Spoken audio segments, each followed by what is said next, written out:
Muitas polêmicas de arbitragem. Pra gente discutir aqui hoje é um prato cheio. Calma, porque agora o Denilson Show tem um recadinho. Boa, Loirão. Prato cheio mesmo esse jogo de ontem.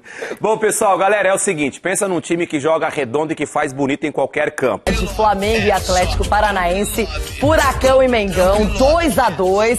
Um placar que vem se repetindo, mas o jogo dele foi confuso, a arbitragem, o VAR principalmente atuando muito, não é? Teve desabafo, teve provocação, teve tudo. E a gente vai mostrar agora, porque vale a pena conferir para quem ainda não viu Atlético Paranaense e Flamengo. Ô, jogo maluco! Em menos de um mês foram 4 confrontos e uma coleção de emoções. Nesta terça-feira, em partida adiada da 4ª rodada do Campeonato Brasileiro, não poderia ser diferente. Ainda mais quando a vitória valeria muito mais que os 3 pontos. Para os cariocas, era sinônimo de se aproximar do líder. Já os paranaenses queriam se afastar do Z4. Apesar do clima de vingança após a eliminação na Copa do Brasil, antes da bola rolar, Gabigol protagonizou uma cena de carinho, presenteando uma torcedora do Atlético Paranaense com a camisa que vestia. Mas a troca de presentes parou por ali. Com apenas 3 minutos de bola rolando, o atacante mostrou que não estava em busca de novos amigos e agrediu Nico Hernandes.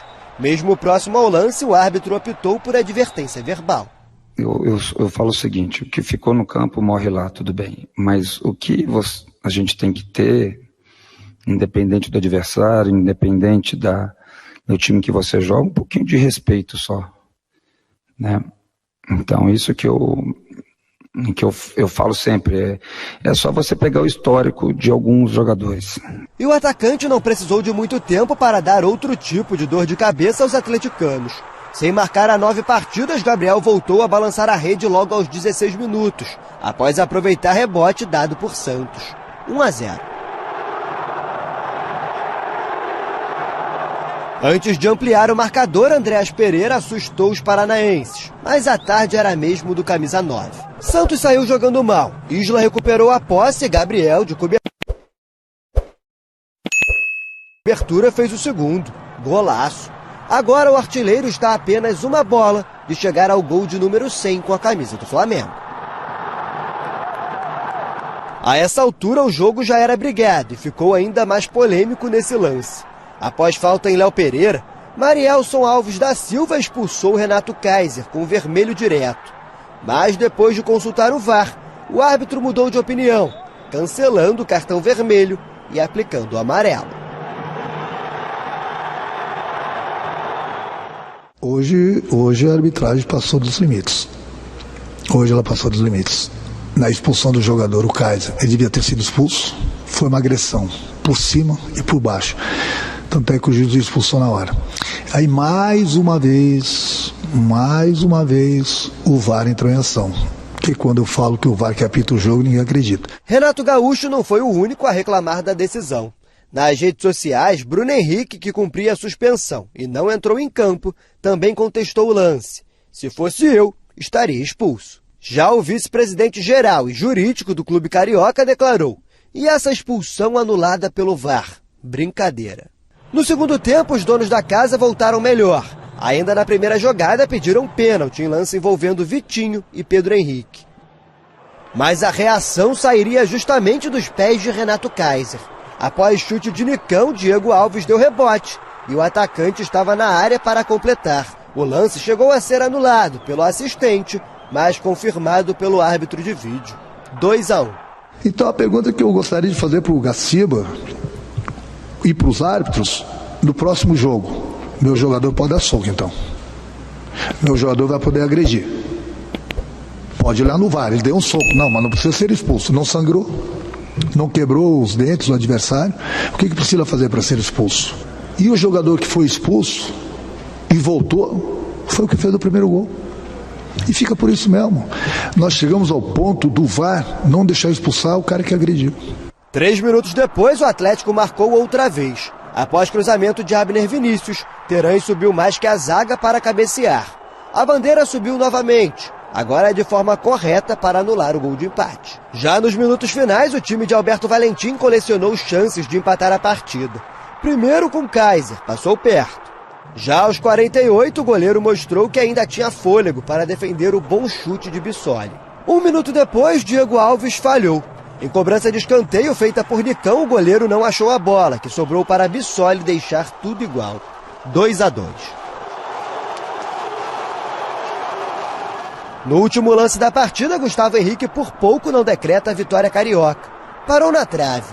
Fim de jogo, Atlético Paranaense 2, Flamengo também 2. As emoções continuaram na descida para o vestiário. O presidente do Atlético, Mário Celso Petraglia, tentou tirar satisfação com o camisa 9 do Flamengo sobre as provocações feitas para a arquibancada após marcar os gols, o que gerou confusão entre as equipes que precisaram ser separadas por seguranças.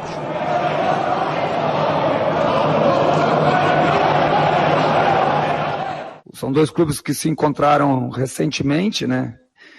Não falo só desse ano, mas recentemente com competições muito importantes, a Copa do Brasil, aí cria um clima ainda de maior rivalidade. Apesar do ponto conquistado fora de casa, o empate é pior para o Flamengo, que contava com jogos atrasados para encurtar a distância para o líder Atlético Mineiro, que agora é de 9 pontos.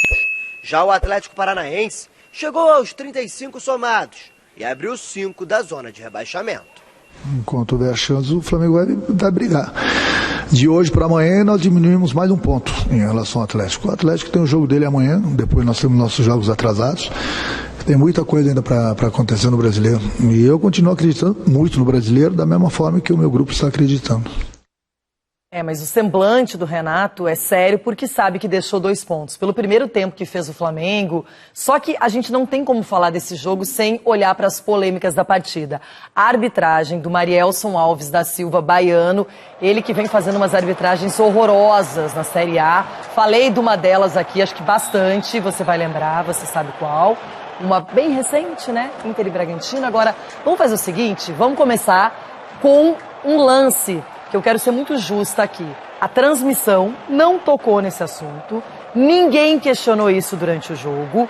Isso demorou umas 2h30, depois daquele pente fino que todo mundo faz no jogo, mas aconteceu aos 4 minutos do primeiro tempo, um soco que foi captado do Gabigol no Nico Hernandes, zagueiro do Atlético Paranaense, e a gente vê a imagem, tá aí, mostrando, nada aconteceu, ninguém viu, o árbitro, eu até entendo que o árbitro de repente não tenha visto, mas o VAR poderia ter visto esse lance, não é? Tá bom, o árbitro não viu, ok, deveria ter visto, mas o VAR não chama, não fala nada, porque é começo de jogo, porque o clima não estava quente, porque as coisas ainda não tinham acontecido, não entendo. Mas é um lance que aconteceu e que passou despercebido, Denilson. Passou desapercebido, que eu também não tinha visto, não. Agora, quem tem que ver é o VAR, né? Não somos nós, né? Acompanhando o jogo pela televisão. Quem tem que ver é o VAR tá para isso. Para esses pequenos detalhes que às vezes o árbitro não consegue... Pequenos detalhes não, né? Um detalhe que geraria aí provavelmente o cartão vermelho pro Gabigol. Eu sempre falo aqui, quando a gente coloca algum lance polêmico ou que gera alguma discussão, eu sempre reparo o posicionamento do árbitro. O árbitro estava bem posicionado. Não dava para dizer que ele estava longe demais. Né, Leirão? Não tinha ninguém na frente dele, ele poderia ter visto, né? Poderia ter pedido ali uma... Aí sim o VAR comunicar ele e falar, o Gabigol deu um soco nas costas do adversário, vai dar uma olhada. Porque quando a gente vê a imagem, enfim, tá rodando as imagens também nas redes sociais... O Gabigol não faz o gesto de empurrar o adversário por uma obstrução do adversário. Ele dá um soco nas costas do adversário. E provavelmente se o árbitro fosse ver no VAR, teria dado o cartão vermelho. Aí o panorama do jogo, o ritmo do jogo seria totalmente diferente, com um jogador a menos com 4, 5 minutos de partida. O problema é que ainda no primeiro tempo, o Renato Kaiser, que estava pilhado, estava descompensado, bem louco mesmo no jogo, um clima até mais quente talvez do que o normal, o Renato Kaiser se envolve num lance com o Léo Pereira, e aí a gente vê que ele acerta dos dois lados, não é? Ele fecha a mão, né, de um lado e de outro, acerta por baixo também. O Marielson dá o vermelho, e aí a gente sabe que pro VAR chamar, porque ele interfere sim em lances de cartão vermelho, chama porque não concorda com o árbitro, e aí ele retira, ele vai lá, olha, retira o cartão vermelho, um alívio pro Renato Kaiser, que foi um dos protagonistas, né, do jogo. E aí ele continua no jogo com o cartão amarelo e o Flamengo se sentiu extremamente prejudicado e, na minha opinião, foi prejudicado sim o Flamengo, porque era um lance para vermelho, Denilson. Não consigo entender qual foi a justificativa. Por que tem que ser só no dia 10 para a gente acompanhar os áudios? Por que já não divulgou o áudio, a comunicação do VAR, do Márcio de Góes com o Marielson? Porque daí a gente já saberia qual era o critério. Fato é que o VAR convenceu e o juiz trocou a cor do cartão. A princípio, quando eu vi o lance, eu achei que o Léo Pereira com o braço direito tinha dado uma cotovelada, assim, no primeiro lance. Eu olhei o lance e falei, ih, caramba, os dois vão ser expulsos, eu pensei comigo. E aí quando eu vi na repetição, o Léo Pereira não faz nada. Ao contrário. Ele toma pontapé, toma soco nas costas, ele foi agredido. E o árbitro, de primeiro momento, teve a mesma leitura que para quem estava assistindo o jogo, que é o cartão vermelho. Eu não entendo quando ele vai no VAR e vê o lance novamente e retira o cartão vermelho e dá só um amarelo. Para mim é a expulsão. A gente acabou de citar aqui o primeiro momento dos 4 minutos do Gabigol, que seria vermelho também, nesse lance com o Kaiser também, da mesma forma, cartão vermelho direto. Eu só não entendo por que colocar um árbitro que não é FIFA, não é? Por que não colocar um árbitro mais cascudo, mais experiente? Porque já vinha uma adrenalina da Copa do Brasil, todo mundo acompanhou, e aí seguiu para o Campeonato Brasileiro, veio até ao acaso que era um jogo atrasado e que precisava ser disputado, e a adrenalina continuou a mesma. Então, esses dois lances marcaram muito o primeiro tempo da partida, Denilson. Sim. E aí no segundo tempo a gente tem uma reclamação de pênalti, não é, do Vitinho no Pedro Henrique, uma reclamação do Atlético Paranaense, que eu confesso, Denilson, nada pra mim. Ai, Loirão, eu também... Nada. Pra mim, os únicos... Eu vi esse lance, esse foi reprisado, foi mostrado, nada. E eu acho que vai também nessa coisa de achar um lance polêmico pra justificar.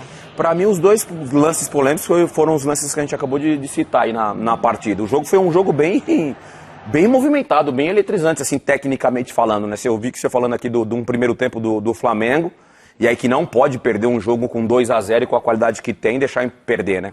Deixar empatar o jogo no segundo tempo, porque o Atlético Paranaense no segundo tempo foi melhor. Eu concordo quando o Renato fala assim, ele jogou a gente pra trás, né? Pressionou a gente. E foi dessa forma. Apesar do Diego Alves também no segundo gol ter saído mal pra caramba, né? Acabou contribuindo com o resultado, mas ele tinha feito uma defesaça 2 minutos antes, 3 minutos antes, e depois acabou falhando, sim, no gol do Atlético Paranaense, no segundo gol do Vissoli. Agora, Denilson, uma coisa interessante é que o Flamengo estava muito desfalcado, isso a gente sabe, e mesmo assim, olhando a escalação, era um time muito bom, muito acima da média. E aí faz 2-0, vê o Gabigol voltando a fazer seus gols, o que é importante também, né? Ele não gostou da palavra jejum, mas estava um tempinho aí sem fazer gols pelo Campeonato Brasileiro. E 2 gols importantes, só que o Atlético Paranaense, com a sua torcida, com a mexida, aquela motivação do vestiário, voltou muito bem para o segundo tempo, muito eletrizante, buscando as principais chances de gol, tanto que depois de 15, 20 minutos já tinha mais participações do gol, finalizações do que o próprio Flamengo, e foi atrás de um resultado que no final das contas, na minha opinião, foi justo, um placar justo pelo que foi apresentado pelas duas equipes. Agora, o Flamengo, um banho de água fria, porque se sai com uma vitória de Curitiba, volta grande para a disputa do Campeonato Brasileiro, ainda mais com o jogo atrasado de sexta-feira, diante do Atlético Goianiense. E o Atlético Paranaense tem que encarar o Campeonato Brasileiro da forma que encarou esse jogo contra o Flamengo, pela situação na classificação, não deixar escapar pontos dentro de casa, tentar somar pontos o máximo possível para respirar no Campeonato Brasileiro. É muito claro quando o Abner começa a aparecer para o jogo, quando o Nicão começa a aparecer para o jogo, como o time muda, né, de comportamento. O Terans, que para mim um jogadorzaço, assim, o primeiro jogo da Copa do Brasil, jogando na Arena, ele não foi bem, já no Maracanã ele foi um jogador importante. Então quando esses jogadores do meio de campo para frente começam a participar mais, dificulta muito a vida do adversário, como foi feito com o Flamengo. Ontem ele não foi muito citado na transmissão, enfim, mas como o Nicão é importante para o Atlético Paranaense, como ele participa das jogadas, como ele atrai a marcação. Às vezes você tem um Terans livre, um Renato Kaiser, um Vissoli depois, entrou o menino Jader também, mas você tem isso porque o jogador também faz a sua parte, atrai, e o Nicão é um jogador extremamente importante que pode até sair do Atlético Paranaense, está há 6 anos lá. Parece que está de despedida mesmo. Agora, um jogo excepcional de entrega, de luta, de força de vontade.